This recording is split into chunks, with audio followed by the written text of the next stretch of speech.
Hello guys, good morning. അപ്പോൾ അതാ കഴിഞ്ഞ ദിവസം നല്ല 8ൻ്റെ ഒരു പണി കിട്ടി കേട്ടോ. ഗ്യാസ് തീർന്നപ്പോഴത്തേക്കും ഗ്യാസ് സിലിണ്ടർ ചേഞ്ച് ചെയ്തതാണ്, പക്ഷേ ലീക്കേജ് ഉണ്ടായിരുന്നു.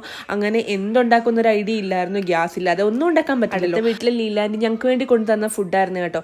അപ്പം തന്നെ വിചാരിച്ചെടുത്ത ഈ ഒരു ഐറ്റം ട്രൈ ചെയ്ത് നോക്കണമെന്ന്. ഈ ഒരു ചട്നി, ഈ 2 ഐറ്റംസ് വെച്ച് നല്ല കിട്ടിലൻ ഒരു ചട്നിയാണ് കേട്ടോ ഇന്ന് ഉണ്ടാക്കാൻ പോകുന്നത്. ഇന്നത്തെ നമ്മുടെ സ്പെഷ്യൽ എന്ന് പറയുന്നത് നല്ല തേങ്ങയും അത് കണക്ക് തന്നെ നമ്മൾ സാമ്പാറിനൊക്കെ നമ്മുടെ സാമ്പാർ പരിപ്പും കൂടെ വെച്ച് നമുക്ക് കിട്ടിലൻ ഒരു ചമ്മന്തി ഉണ്ടാക്കിയാലോ.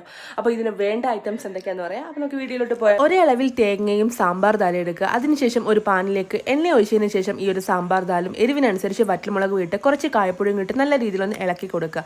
കളറൊന്ന് ചേഞ്ച് ആകുമ്പോഴത്തേക്ക് ഗ്യാസ് ഓഫ് ചെയ്തതിന് ശേഷം ഇതുപോലെ മിക്സിയുടെ ജാറിലിട്ട് നല്ല രീതിയിലൊന്ന് പൊടിച്ചെടുക്കുക. അതിലേക്ക് തിരുമ്മി വെച്ച തേങ്ങയും അതിനൊക്കെ പുളിയും കുറച്ച് വെള്ളവും ഉപ്പും കൂടി നല്ല രീതിയിൽ അടിച്ചെടുത്ത് കഴിഞ്ഞാൽ നമ്മുടെ ചമ്മന്തി റെഡിയായി. പിന്നെ കുറച്ച് കടുവും കൂടെ വറുത്ത് ചേർക്കുക. നമ്മുടെ ചട്നി റെഡി ആയിട്ടുണ്ട്. അപ്പോൾ എല്ലാവരും ഒന്ന് ട്രൈ ചെയ്ത് നോക്കണം, അടിപൊളിയായിരിക്കും. അപ്പോൾ എല്ലാവർക്കും ബൈ.